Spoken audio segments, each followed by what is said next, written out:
न्यायालयों में बेगुनाहों को न्याय और कसूरवारों को सजा मिलते ही सुना होगा, पर इतिहास में यह पहली बार जब किसी न्यायाधीश के सामने पेश एक दुर्लभ प्रजाति के सांप को न्यायाधीश ने नई जिंदगी देने का फैसला सुनाया और इसके प्रति अपनी तत्परता दिखाते हुए तुरंत कार्रवाई की गई। दरअसल यह पूरा मामला बेगूसराय जिला विधिक सेवा प्राधिकार से जुड़ा है, जहां जिला विधिक सेवा प्राधिकार के सचिव ने न सिर्फ एक जहरीले सांप को लोगों के चंगुल से बचाया, बल्कि उसे नई जिंदगी देकर जीव संरक्षण के प्रति अपनी जवाबदेही को भी पूरा किया।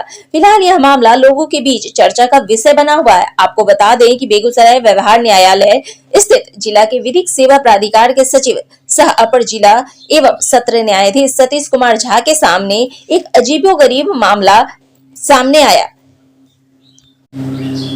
जब एक पारा विधिक स्वयंसेवक के द्वारा सचिव को यह सूचना दी गई कि एक दुर्लभ प्रजाति का सांप लोगों ने पकड़ रखा है। इसकी सूचना मिलते ही जिला विधिक सेवा प्राधिकार के सचिव सतीश कुमार झा के द्वारा सांप को सुरक्षित उनके सामने पेश करने का आदेश दिया। सचिव के इस आदेश के बाद तुरंत सांप को जिला विधिक सेवा प्राधिकार के सचिव कार्यालय में पेश किया गया, जिसके बाद सचिव ने जीवों के प्रति मानवीय संवेदना दिखाते हुए आगे की कार्रवाई की और इस तरह सांप को नई जिंदगी दिलाई।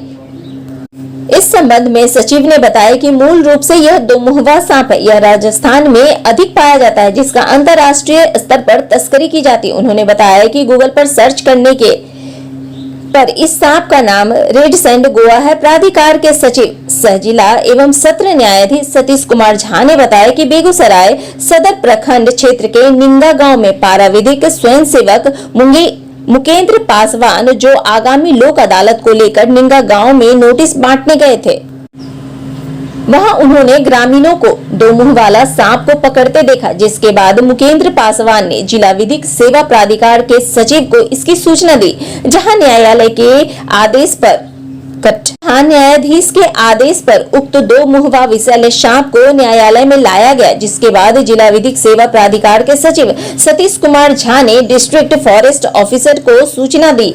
उसके बाद डिस्ट्रिक्ट फॉरेस्ट की टीम न्यायालय पहुंचकर उक्त सांप को अपने कब्जे में ले लिया। प्राधिकार के सचिव ने बताया कि बंद जीव संरक्षण अधिनियम के अंतर्गत किसी भी जीव को मारना या उसकी तस्करी करना घोर अपराध है, इसलिए उन्होंने सांप को सुरक्षित करने के लिए फौरन कार्रवाई की और इसे वनपाल को सौंप दिया, जो इसे राजधानी पटना चिड़ियाघर को सुपुर्द किया जाएगा तथा आने वाले 4 दिनों के अंदर उन्हें रिपोर्ट भी सौंपेंगे। फिलहाल इस घटना को लेकर पूरे कचहरी परिसर में चर्चा का विषय बना रहा। वहीं सचिव के जीवों के प्रति मानवीय संवेदना को लोग भूरी भूरी प्रशंसा करते हुए आभार व्यक्त किया। वहीं न्यायाधीश की यह कार्रवाई से इतिहास के पन्नों में भी दर्ज हो गई है। इस संबंध में वनपाल ने बताया कि इसकी कीमत करोड़ों में है। न्यूज बेगूसराय से रविशंकर गन की रिपोर्ट। एक निंगा गांव से यह सांप, दुर्लभ सांप पकड़ाया है और हमारे 12 नवंबर 2022 को राष्ट्रीय लोक अदालत का आयोजन हो रहा है। तो उस संदर्भ में हमारा एक पीएलबी है डीएलएसए का, उसका नाम है मुकेंद्र पासवान, वह नोटिस बांटने जा रहा था। उसी सिलसिले में एक व्यक्ति को उसने सांप पकड़ते हुए देखा, तो उसने उससे कहा कि ये दुर्लभ कोटि का सांप है और आप इसको हमारे प्राधिकार में ले चलिए। प्राधिकार चूँकि हमसे उसने तुरंत बात किया और हमने डीएफओ से बात किया और हमने तुरंत कहा कि आप उस सांप को लेके आइए। मैंने सर्च भी किया गूगल पर, तो पता चला कि ये फोटो भेजा था हमारे पास। तो उसके बाद जो है ना, हम देखे कि उसका नाम तो रेड सैंड हुआ है। यह आमतौर पर राजस्थान में पाया जाता है। बालू में रहने के कारण इसका नाम, क्योंकि लाल रंग का होता है इसलिए रेड सैंड मतलब हुआ कि बालू, अब बोआ कोई प्रजाति होगी तो इसलिए उसको जब चूँकि बालू में अक्सर वो रहता है इसलिए रेड सैंड बोआ उसका नाम है। और मैंने सर्च किया तो पता चला कि अंतर्राष्ट्रीय स्तर पर जो है ना इसकी तस्करी होती है इस सांप की। और चूँकि वर्ल्ड वन्य जीव संरक्षण अधिनियम के अंतर्गत किसी भी जीव को मारना या उसका तस्करी करना घोर अपराध है। और यद्यपि वो जो मुकेंद्र पासवान को जो व्यक्ति मिला था वो तस्कर नहीं था, वह एक ग्रामीण है, साधारण आदमी है और उसको संयोगवश वो सांप मिला था। तो हमने कहा कि आप तुरंत उस सांप को लेके आइए और मैंने डीएफओ से बात किया और डीएफओ साहब अभी वन्य जीव संरक्षण अधिनियम के अंतर्गत जो भी उनके पदाधिकारी हैं चिड़ियाखाना में, तो उनको जो है उनसे बात कर रहे हैं।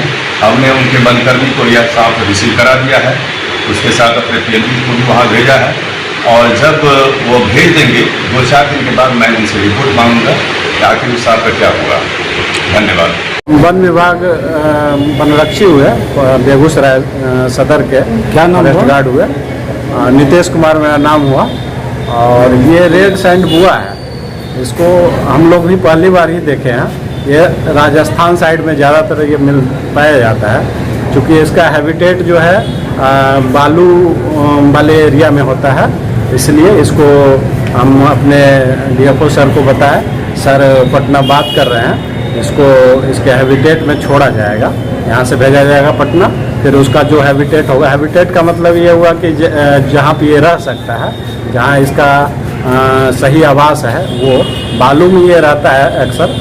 राजस्थान साइड में ज़्यादातर ये पाया जाता है। इसको तांत्रिक लोग इस्तेमाल करते हैं, इसलिए उन मान्यताओं के चलते इसका जो है वैल्यूएशन करोड़ों में भी हो जाता है। तो ये है, लेकिन ये जीव संरक्षण के अधिनियम के तहत इसको संरक्षित करके रखा जाएगा फिलहाल तो, और उसके बाद इसके हैबिटेट में छोड़ दिया जाएगा।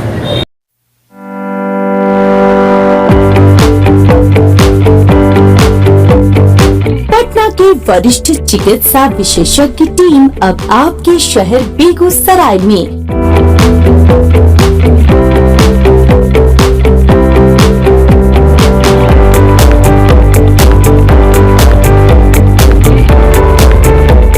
अमर ज्योति हॉस्पिटल, जहां इमरजेंसी सुविधा, ICU, HDU, OT, dialysis facility उपलब्ध है। हमारा पता है अनुष्का ITI NH 31, सुशील नगर, बेगूसराय।